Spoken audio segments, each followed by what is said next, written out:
Bloques proteicos y suplementos minerales Granazo hace la diferencia. Elaborado por Unión Cerealera. Sucursal en Cursucuatiá. Ruta 119, kilómetro 345. Teléfono 3446-640474 o 3446-594055. Sonido e iluminación profesional. El Desvío.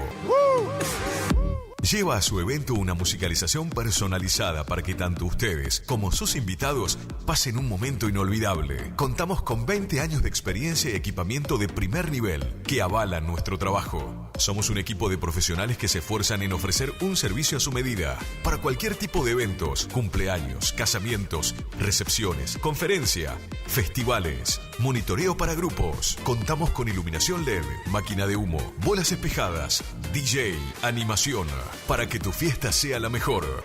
Y nos fuimos en una. Aceptamos todos los medios de pago, presupuestos acordes a tu necesidad. Contactate con nosotros a través del 3774 50 35 39. Tu consulta no nos molesta. El Desvío, sonido e iluminación profesional. Y tu fiesta está más que garantizada.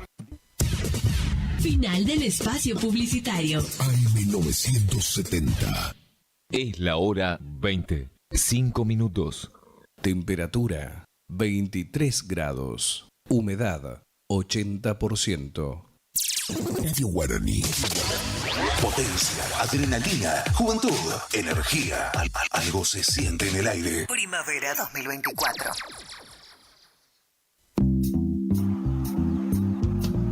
Asegúrate con un equipo que deja todo en la cancha. De 20 a 22 horas, cortita y al pie, por AM970, con Aldo Boto y un equipo de primera. Cortita y al pie. Bien, cortita y al pie. Cortita y al pie.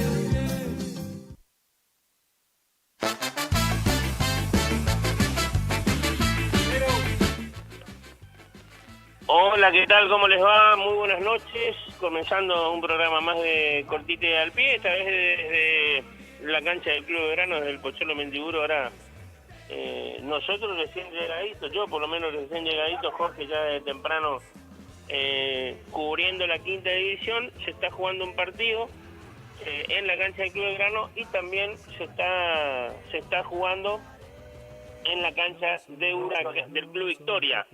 Así que en este caso vamos a estar contándote lo que está pasando en San Lorenzo. Pues ahí está, en San Lorenzo, me dice Jorge. Bueno, Jorge, ¿qué tal? Buenas noches, ¿cómo te va? ¿Cómo te va, Aldo? Un gusto saludarte, señoras y señores, muy buenas tardes. Aquí estamos en el estadio del Club Atlético General Belgrano. Sí, la otra jornada es en cancha de San Lorenzo. Están utilizando, ¿no?, todos los estadios, porque mañana va a haber fútbol también en cancha de Victoria y en cancha de Huracán. Así que hoy en San Lorenzo